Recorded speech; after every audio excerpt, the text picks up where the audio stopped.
Jesus. Hallelujah. യേശുവേ സ്തോത്രം, യേശുവേ നന്ദി. എല്ലാ പ്രേക്ഷകർക്കും രക്ഷിതാവും കർത്താവുമായ യേശു ക്രിസ്തുവിൻ്റെ ധന്യനാമത്തിൽ കൃപയും സമാധാനവും. Praise the Lord. ഇന്ന് നമ്മൾ ചിന്തിക്കുന്ന വിഷയം ഈ ഭൂമിയിൽ നീതിയുണ്ടോ എന്നതിനെക്കുറിച്ചാണ്. സഭാപ്രസംഗങ്ങളുടെ പുസ്തകം 3-ാം അധ്യായം 16-ാം തിരുലിഖിതം. സൂര്യന് കീഴെ ന്യായപീഠത്തിൽ പോലും നീതി പുലരേണ്ടിടത്ത് തിന്മ കുടികൊള്ളുന്നതായി ഞാൻ കണ്ടു. ഒരു നിമിഷം നമുക്ക് പ്രാർത്ഥിക്കാം. എല്ലാവരും കണ്ണുകൾ അടയ്ക്കുന്നു. ഈ മണിക്കൂറിൽ സ്വർഗത്തിൻ്റെ ദൂത് ഹൃദയങ്ങളിലേക്ക് നിറയാൻ ആഗ്രഹിക്കുക. ജീവിതത്തിൻ്റെ ഓരോ വ്യഗ്രതകളിൽ നിന്ന് ദൈവം തൻ്റെ ആത്മാവിനാൽ ഒരുമിച്ച് കൂട്ടിയ ദൈവത്തിൻ്റെ വിശിഷ്ട ഓഹരിയാണ് നമ്മൾ. ഇതാ സ്വർഗത്തിൻ്റെ വചസ്സുകളാൽ അവിടെ നമ്മളെ അഭിഷേകം ചെയ്യുകയാണ്. കർത്താവ് സങ്കീർത്തന പുസ്തകം 35-ാം അധ്യായം 27-ാം വാക്യത്തിൽ വെളിപ്പെടുത്തുന്നു, എൻ്റെ നീതി സ്ഥാപിച്ചു കിട്ടാൻ ആഗ്രഹിക്കുന്നവർ ആനന്ദിച്ച് ആർപ്പ് വിളിക്കട്ടെ. തൻ്റെ ദാസൻ്റെ ശ്രേയസിൽ സന്തോഷിക്കുന്ന കർത്താവ് വലിയവനെന്ന് അവർ നിരന്തരം പറയട്ടെ. നമ്മുടെ ദൈവം നീതി സ്ഥാപിച്ചു കൊടുക്കുന്ന ദൈവമാണ്. നമ്മുടെ ദൈവം തൻ്റെ ദാസരുടെ ശ്രേയസിൽ ആനന്ദിക്കുന്ന ദൈവമാണ്. കരങ്ങൾ ഉയർത്തി സ്തുതിക്കുന്നു. Hallelujah, hallelujah. ഓ ദൈവമേ, നാനാവിധമായ സങ്കീർണ സാഹചര്യങ്ങളിലൂടെ തകർക്കപ്പെട്ട ഓരോ ജീവിതങ്ങളിലേക്കും സ്വർഗത്തിൻ്റെ അത്ഭുതകരമായ സമാശ്വാസം ഇപ്പോൾ നിറയട്ടെ കർത്താവേ. രോഗത്താൽ തകർന്ന ശരീരങ്ങൾ ഇപ്പോൾ പുതുജീവൻ പ്രാപിക്കട്ടെ. പാപത്താൽ തകർന്ന ആത്മാക്കൾ ഇപ്പോൾ വിടുതൽ പ്രാപിക്കട്ടെ. പൈശാചിക പീഡകളിൽ തകരുന്ന കുടുംബങ്ങളും ജീവിതങ്ങളും ഇപ്പോൾ യേശുക്രിസ്തുവിന്റെ നാമത്തിൽ വലിയ വിടുതൽ പ്രാപിക്കട്ടെ. Hallelujah, hallelujah. ഓ ദൈവമേ, കുടുംബങ്ങളെയും സമൂഹങ്ങളെയും അങ്ങയുടെ അത്ഭുതകരമായ അഭിഷേകത്താൽ ജ്വലിപ്പിക്കണമേ കർത്താവേ. മന്ദത വിട്ടുമാറി പോകട്ടെ. ഹൃദയങ്ങൾ ഉണരട്ടെ കർത്താവേ. ദൈവിക കാര്യങ്ങളോടുള്ള തീഷ്ണത ഹൃദയങ്ങളിൽ കത്തിപ്പടരട്ടെ കർത്താവേ. Hallelujah, hallelujah, hallelujah, hallelujah. യേശുക്രിസ്തുവിന്റെ അത്ഭുത നാമത്തിൽ എല്ലാ വിപരീത ശക്തികളും ക്ഷീണങ്ങളും മടുപ്പും മന്ദതയും ഇപ്പോൾ ഇത് കേട്ടുകൊണ്ടിരിക്കുന്ന ഓരോരുത്തരും യേശു നാമത്തിൽ വിട്ടുമാറി പോകട്ടെ. Hallelujah, hallelujah. ഉണർവിന്റെ അഭിഷേകം നിറയട്ടെ. പരിശുദ്ധാത്മ അഭിഷേകം നിറയട്ടെ. വചനത്തിന്റെ അഭിഷേകം നിറയട്ടെ. വിശുദ്ധിക്ക് വേണ്ടിയുള്ള ദാഹം നിറയട്ടെ. സ്വർഗരാജ്യത്തിന് വേണ്ടിയുള്ള ആഗ്രഹങ്ങൾ ഹൃദയത്തിൽ വേരുപാകട്ടെ. Hallelujah, hallelujah. യേശുവേ ആരാധന, യേശുവേ ആരാധന, യേശുവേ ആരാധന.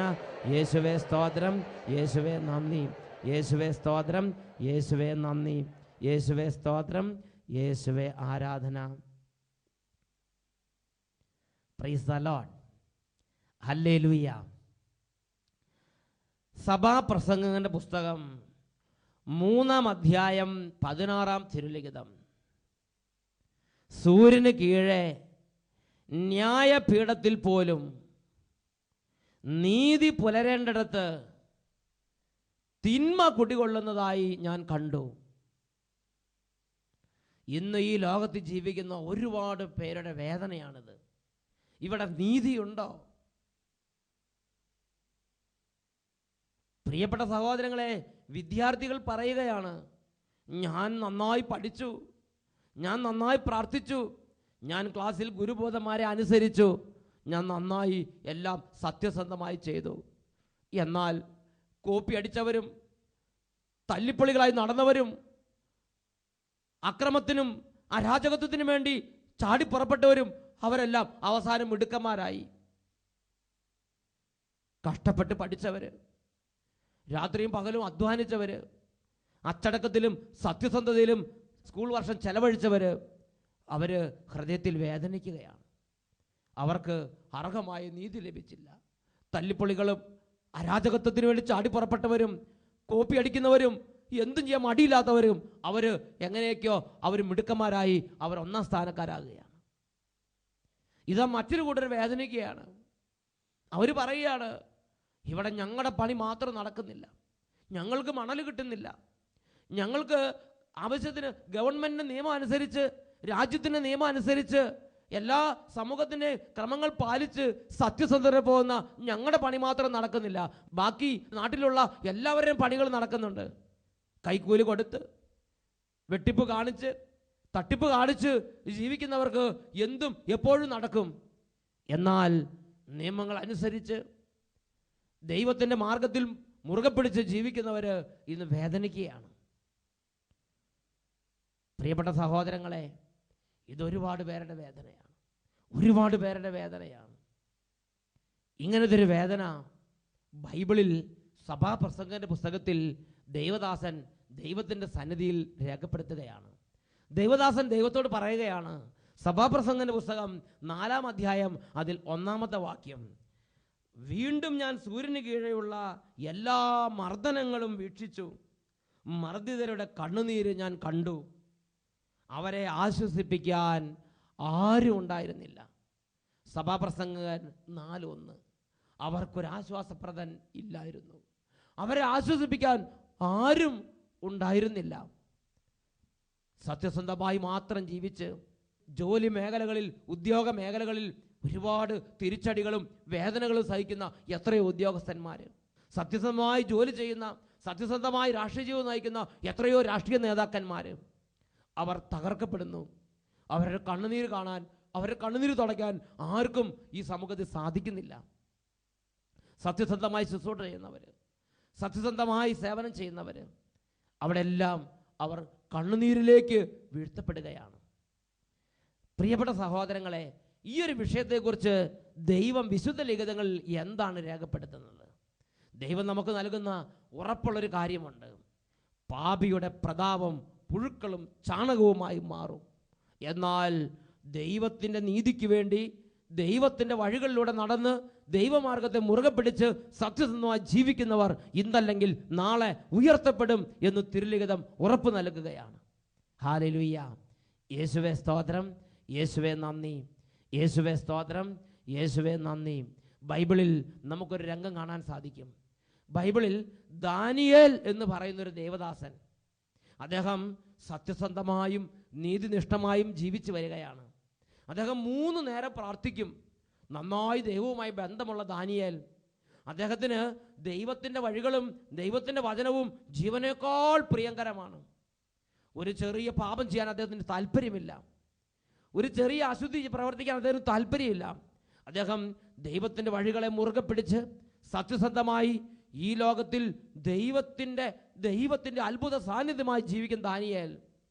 എന്നാൽ ദാരിയൂസ് രാജാവിൻ്റെ കൊട്ടാരത്തിൽ ദാനിയേലിനോട് അസൂയ പൂണ്ട ഒരു പറ്റം ഉദ്യോഗസ്ഥന്മാർ, മന്ത്രിമാർ, പ്രഭുക്കന്മാർ, ഉദ്യോഗസ്ഥന്മാർ, നേതാക്കന്മാർ, തലവന്മാർ, അവർക്ക് ദാനിയേലിനെ വെച്ച് പൊറിപ്പിക്കാൻ സാധിക്കുന്നില്ല.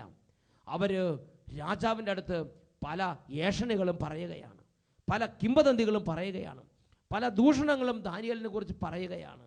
ഇതാ അവസാനം ദാനിയേലിനെ സിംഹക്കുഴിയിൽ എറിയാൻ തക്കവണ്ണം ഈ തലവന്മാരുടെ ഇടപെടലുകൾ നിമിത്തമായി തീരുകയാണ്. രാജാവ് മനസ്സോടെ ദാനിയേലിനെ സിംഹക്കുഴിയിലേക്ക് വലിച്ചെറിയുകയാണ്. ചിന്തിച്ചു നോക്ക്, സത്യസന്ധമായി ജീവിച്ചതിന് കിട്ടിയ പ്രതിഫലം, ക്രമമായി പ്രാർത്ഥിച്ച് വിശുദ്ധ ജീവിതം നയിച്ചതിന് കിട്ടിയ പ്രതിഫലം, ദൈവത്തിൻ്റെ ഒരു വചനം പോലും തെറ്റിക്കാതെ ജീവിച്ചതിന് കിട്ടിയ പ്രതിഫലം. ദാനിയേൽ ഇതാ തലവന്മാരുടെ മുമ്പിൽ അവഹേളിതനായി. ഒരുപക്ഷെ ദാനിയേലിനെ സിംഹക്കുഴിയിൽ എറിയാൻ കൊണ്ടുപോകുമ്പം ദാനിയേലിനോട് ശത്രുതയോടെ, കൈപ്പോടെ, ഉള്ളിൽ വലിയ കൈപ്പോടെ പെരുമാറിയവരായിരിക്കാം അവനെ കൈയും കെട്ടി കൊണ്ടുപോകുന്നത്, ചങ്ങലക്കിട്ട് അവനെ കൊണ്ടുപോകുന്നത്. അവർ കൊണ്ടുപോകുന്ന വഴിക്ക് ഒരുപക്ഷെ ദാനിയേൽ ഇങ്ങനെ പറഞ്ഞിട്ടുണ്ടാവും, ഞങ്ങളോട് കളിച്ചാൽ ഇങ്ങനെ ഇരിക്കും, നിന്റെ പുണ്യവും നിന്റെ വിശുദ്ധി നിന്നെ രക്ഷിക്കുന്നത് കാണട്ടെ. ഇങ്ങനെ പരിഹാസ വാക്കുകൾ അവൻ കേട്ടിട്ടുണ്ടാകാം, ദൂഷണ വാക്കുകൾക്ക് അവൻ ഇരയായി തീർന്നിട്ടുണ്ടാകാം, പഴിവാക്കുകളും ദൂഷിവാക്കുകളും അവൻ കേൾക്കേണ്ടി വന്നു. പക്ഷേ നാം ബൈബിളിൽ കാണുന്ന മഹത്തരമായൊരു ജീവിത മാതൃകയുണ്ട്. ഒരു വാക്കുകൊണ്ട് പോലും തിരിച്ച് ദുഷിച്ച് പറയാത്ത ദാനിയേൽ, ഒരു വാക്കുകൊണ്ട് പോലും നിന്ദാവചനങ്ങൾ പറയാത്ത ദാനിയേൽ, ഒരു വാക്കുകൊണ്ട് പോലും അവിശ്വാസം പറയാത്ത ദാനിയേൽ, ഒരു വാക്കുപോലും ദൈവത്തിൻ്റെ ശക്തിയെക്കുറിച്ച് ദോഷം പറയാത്ത ദാനിയേൽ എല്ലാം സഹിക്കുകയാണ്. ദാനിയേൽ എല്ലാം സ്വീകരിക്കുകയാണ്. ദൈവകൃപയുള്ളവർക്കുള്ള മാതൃകയാണിത്.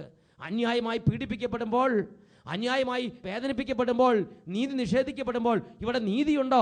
ഈ ലോകം എന്ത് ലോകമാണ്? ദൈവം ഒന്നും കാണുന്നില്ലേ? ദൈവത്തിന് കണ്ണില്ലേ? ഞാൻ ഇത്രമാത്രം പ്രാർത്ഥിച്ചിട്ട്, ഞാൻ ഇത്രമാത്രം വിശുദ്ധമായി ജീവിച്ചിട്ട് എനിക്കിതൊക്കെ സംഭവിക്കുമ്പോൾ ദൈവം എവിടെയാ? ഇങ്ങനെയൊക്കെ വാ പൊളിച്ച് വായിക്ക് വന്നത് കോതയ്ക്ക് പാട്ട് എന്നതുപോലെ വിളിച്ചു പറയുന്ന ഒരു ദൈവ പൈതലിനെ അല്ല ദാനിയേലിന്റെ പുസ്തകത്തിൽ നമ്മൾ കാണുന്നത്.